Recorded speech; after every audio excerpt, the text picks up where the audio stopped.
Hi friends, this is Sarah. Welcome to Crafting and Relaxing. Thank you so very much for joining me in my craft room. I think this might be a behind the scenes for Basic Gray. It might be, I don't know, an add-on at the end of the video. Depends on where this goes and how long it is. I saw Penny Rose Journals playing with little books, and what she was doing was she had used like the cutoffs, what do we call it, like the strip, you know, when you make a journal and you have that 12 by 12 piece. Then I thought, well, I probably have, tons of pieces like that. And I also was thinking, what about Basic Gray? What if I took scraps of Basic Gray and maybe some tea-dyed paper, because I think that would work and it would be thin, because I think her papers were mostly thin. But what if I took scraps of Basic Gray, which clearly I have a lot of, and I made some small books? This actually goes in a quilt place. So what I'm doing is I'm going through and I'm throwing it on the counter. I don't know where Zelda is. This might not be my best plan ever.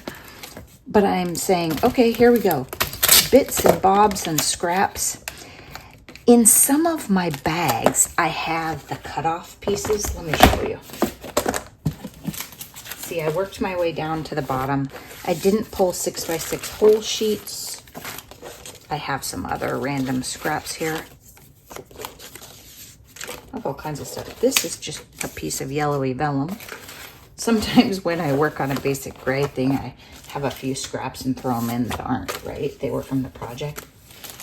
So in here, I have some long strips, and I don't know for sure if I want to take things apart all the way. You know, if they still have a sizable amount that they match in their collection. But I think this is a good way to have fun with my papers. I'm trying to make this flat to put away. And stretch my Basic Gray really far, right? And also, when you don't have a lot of embellishments and, you know, it's starting to get boring. So I thought, well, I do have quite a few 6x6s in here, though, don't I? I could use one of those for small pad smash. Maybe. Maybe I'll just hoard them forever. Who knows? Not forever, but, you know, pace myself, I think. It's a little better now. Oops, one more. It's like Tetris, right? Now, somewhere I have another bin. It doesn't have nearly as much. For a while, I had overflowed because I found an amazing yard sale and got some happy mail. Okay, so I have all this stuff, goodness, and I have these. Imagine it cut like in strips. I think these could go in. The back is white. It's not that slick. These would be nice, and they'd be thin pages. Look at this one. Oh my gosh. And this one is more slick. I don't know what year this was, but this is a different kind of paper. I'll still put it in my book, but it'll need the right pen. Like, you wouldn't be able to journal on it necessarily. And then this has, see, there's a bunch of them. This has strips, and it has a bunch of stickers that match. Oh, you know what this is? This is the cover. So maybe it'll be the cover of a journal. It's two glued together back to back. Sometimes, I don't know, I get sidetracked and I don't trim the one down, and then I glue two 12 by 12s together. Or maybe I was originally gonna make a bigger journal. This could be our cute little cover. It's probably thick enough that we could score it thicker too. So anyway, I see tiny books in the future. I don't know if you're gonna craft along with me. Right now I have to go play fetch. I'm being summoned, and he has been patiently waiting. And when it's hot weather, we like to do a lot of that very early. So it is time. There's my mess. We'll see what happens.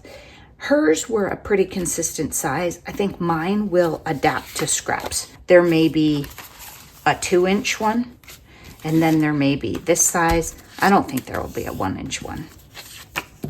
But essentially, I'm going to take my scraps and I'm going to line up all the rectangles like this, and I'm going to tap them, and then I'm going to decide, what do we have to work with? We shall see. It's been about a week, maybe more. I don't know. I just start a lot of things. Look at how this little cutie's coming together. Nothing is assembled or glued or sewed.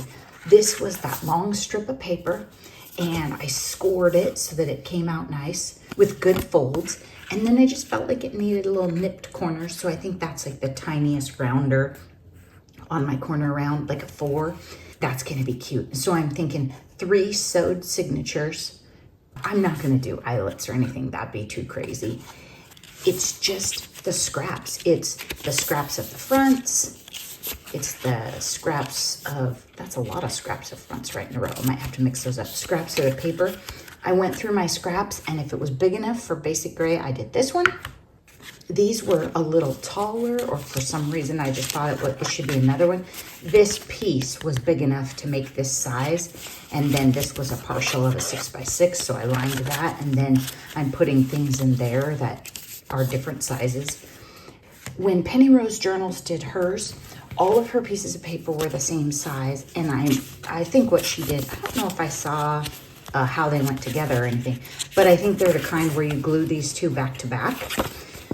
That works great if you have a bunch of scraps that are the same size. Really fast, really easy, and then I'll have to find a cover to go over this. So what I'm doing is I'm letting this sit, and as I'm going through my scraps, when I find more that are this size, I put them in here. I think there's a basic gray one in here too. I don't know, just different. Oh, since they're square, I've got them turned different ways. So that'll become a book. I don't know if it's going to be thick like hers or if it's going to be thin. These will be little cuties where they're sewed in signatures. And then I think this one is going to be, I don't know what yet. Maybe some of these pages will go into that one. This was started before I started this one of Basic Gray, so I wasn't really thinking. Part of the reason I haven't sewed anything together is because I might mix the pages, or like if I feel like I don't have quite enough for this one, which it might already be full enough, I could take some out of here and mix them. And I still have more scraps to go through. I don't think I've gone through this all the way. Maybe I have. I don't think so, because there's still a lot of long ones. The problem with the long ones in here is a lot of them are the same paper. And I already have a bunch of those in the journal. This one, that's the end that's left. Oh, maybe I want to use this one. This might be fun. And then I was going to go through my... This is like my full-on trash, junk journal-y, weird bin. Just like our friend Bonnie would have, you know, because she wouldn't throw anything away, a piece of a napkin. I'm probably going to go through that box too. Having a great time. My papers are so much busier than Penny's that I don't know exactly what they're going to look like when they come together. Like, I don't have a vision for it, maybe. I might have to glue some solid papers or some tea-dyed or some sewing pattern down to just kind of tone things down.